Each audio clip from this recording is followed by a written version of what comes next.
I'm going to bump into you, and when I do, here's a statement, I'm going to do the two of you on the same night. You can two me. You two shithouses can try and two me. I'll batter the shit out of the two of you. But I'm telling you now, it's at your fucking peril, boys. It's at your fucking peril. And if I've got to go back to jail for you two shithouses, you fucking fugazis, fakes, I don't mind doing it. But believe me, I'm going to get back to life. Fighting.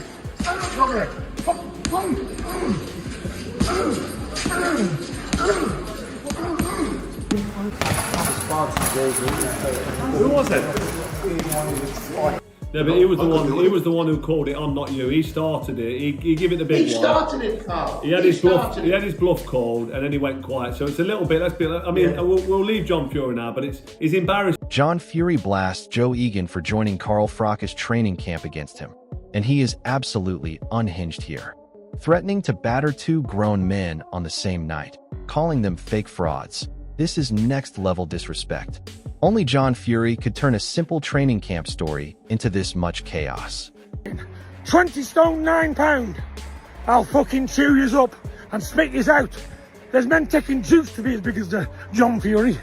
I just eat beef steak and stew. I'm eat worms. Eat worms for my breakfast. Like you, the worm Froch, who shit yourself. Plenty to say now, you fugazi. You pussy. I'll fix you when I see you, mate. I'll batter you into oblivion, and your fat fucking ugly mate with you, your camera-headed cunt Joe Egan pal. Hey? John Fury makes it brutally clear he is stepping back from absolutely nobody here.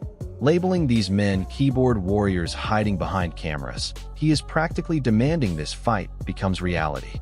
The man is fearless, reckless, and honestly impossible to ignore once he starts talking like this.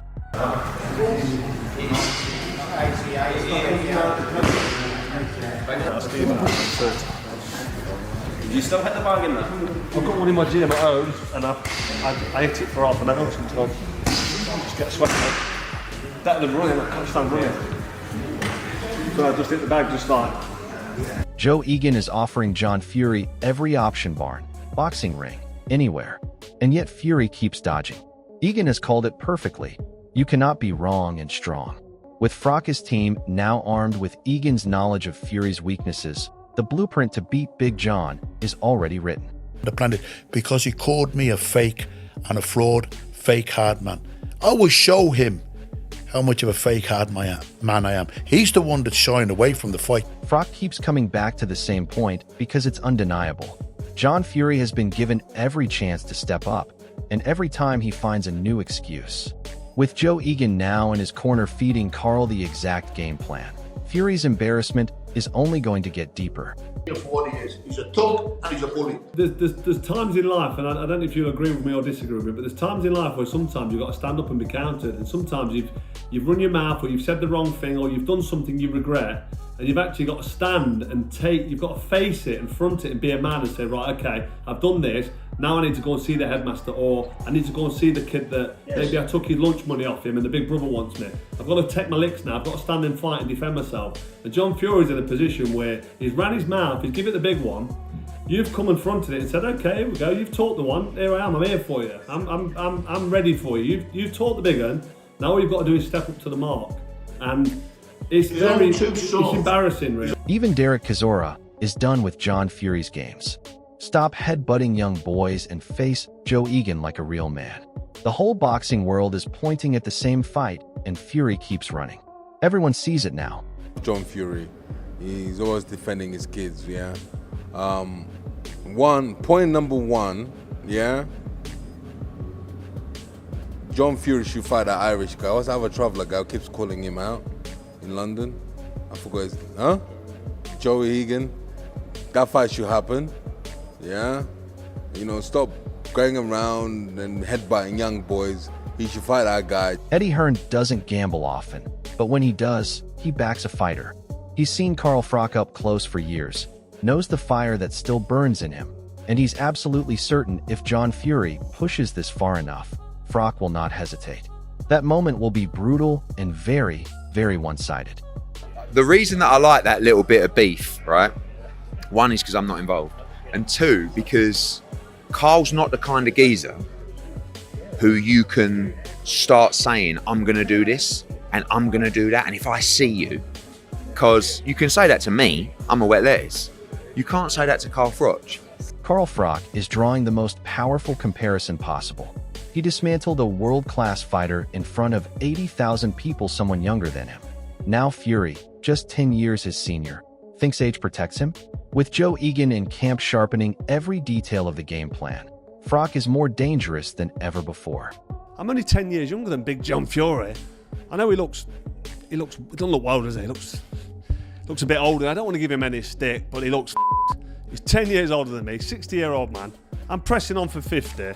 So, is it a fair fight? I think we both know it isn't. But he's called it on at Tottenham Hotspurs on the under. Duke McKenzie has been around champions his whole life, and he's calling it straight. Froch still has that vicious spite inside him that made him a world beater.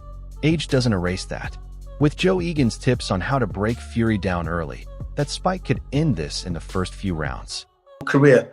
And everybody knows Froch is a tough guy.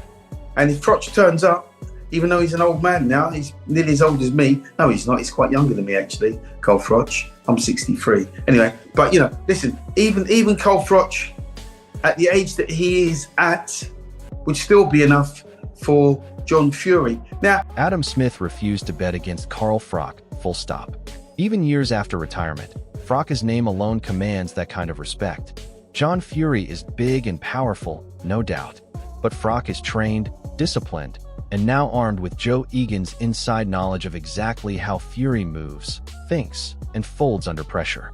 Froch is a fighter to the core, so is John Fury. Listen, it's fun, it's banter, it's entertainment. Carl said to me afterwards, hey, it's all good fun, isn't it? If they fought, who would win? I mean, I don't think I would go against Carl Froch ever anyway. Okay. In a normal fight. I mean, obviously it's a long time since he's retired, but Carl Froch is a very, very, very top fighter. That switch up there as well. And John Fury's a big guy, right? And he's unbelievable. Johnny Nelson is close to Froch, and he's hearing it from the inside. John Fury keeps inflating his price every time the fight gets close. First it was 2.5 million, now it's 5. Next week it'll be 10. Nelson believes it won't happen. But with Joe Egan publicly in Froch's camp and the pressure mounting daily, Fury is running out of excuses to hide behind a price tag. John talked himself into a situation where what if Calais says, well, I'll give you X, Y, Z to fight Carl Froch. So I gather the last amount was 2.5 million. And I'm thinking, and Carl's like, and the thing is, I spoke to Carl last week at the Ricky thing, and he said, you know what, Johnny? He said, my man's priced himself out of it. If we say, yeah, it'll be all right, give me 5 million. All right, give me 10 million. He's priced himself out of it. I like John. I get John. I like Carl. Carl's my boy. I respect him. It won't happen. It's just, I know it's bad, but it's fun watching these guys wind each other up. Spencer Oliver put his name on if the Cobra wins. Froch at 48 is still conditioned, still dangerous, still carrying that knockout power that ended careers. And when you add Joe Egan in the training camp breaking down Fury's tendencies, his angles, his weaknesses, the Cobra doesn't just win, he dominates. Fury, Carl Froch, who wins that one? Difficult one to call, that. Really? You got to go with the Cobra. You got to go with the Cobra, mate. Really? The Cobra's dangerous. He's still in shape. 48 years of age. John's standing over there behind you. You got to go with John Fury. Yeah, no, it kicked off a little bit. But it wasn't only Carl Froch that he went into either, did he? He actually went into Lennox Lewis as well. He started steaming into Lennox Lewis a little bit, and I go, whoa, who wins that one? Gareth Davies went right up to John Fury and looked him in the eye, and what he found was a man who is extremely emotional, extremely reactive, especially when it comes to his sons. Joe Egan knows this. Carl Froch knows this. That emotional trigger is exactly the weakness that a smart fighter exploits from the first bell. Get in Fury's head early, and the fight is already half won. What John does, he's very, very, very passionate around his sons when they're fighting, and it gets something out of him. I spoke to him, right, literally face to face, and I said, well, what is upset? He said, I don't want people calling me out because I'll take any man on. Yeah. You know the comments. Yeah. My guy came. Liam Smith reckons there's definitely some hype involved here, but he also believes Froch genuinely wants this fight to happen for real. He's calling Froch slightly uncomfortable after getting called out publicly online. while painting Fury as an absolute lunatic capable of jumping out the ring threatening to choke people without warning whatsoever. Look, Daniel does do anything to drum something up. I think he does want the Froch fight. I think Froch just called him a little bit on YouTube. But, you know, I think Carl got uncomfortable there. Darren's a fucking lunatic. So last thing he wants, Darren still jumping out the ring to you, fucking threatening to choke you and all that, you know what I mean? So it's the last thing I'd want anyway. So fucking I think Carl just got off rather than have the aggro of, you know, Darren still in front of him, screaming, shouting and spitting in his face. I've done what I've done, mate. It's like my last fight with Luke.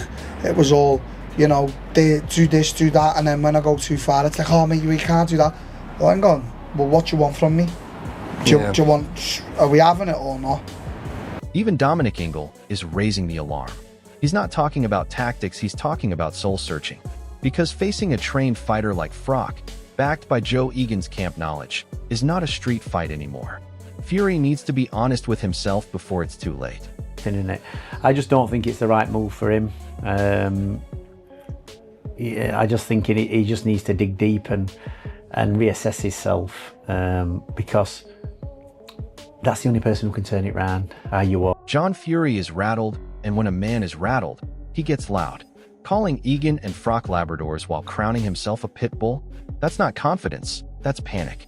And Joe Egan joining Froch's camp is the exact reason why Fury is in this spin cycle right now. Videos about me day and night, him and his boyfriend, Joe Egan. I could beat them two on a bad day.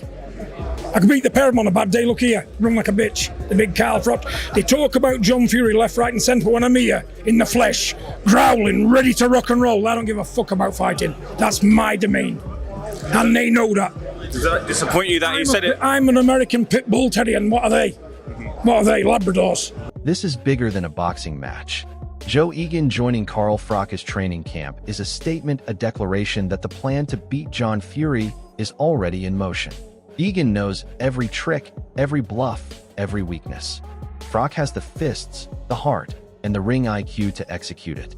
John Fury has been loud. He's been threatening. He's been running his mouth across every platform, but when the real men show up trained, focused, and ready, all that noise goes silent. Every expert you just heard, Hearn, Nelson, McKenzie, Oliver, Kazora, they all point to the same result. Froch wins. So if you want to see this fight happen, smash that like button, subscribe, and drop a comment who wins, Carl Froch or John Fury.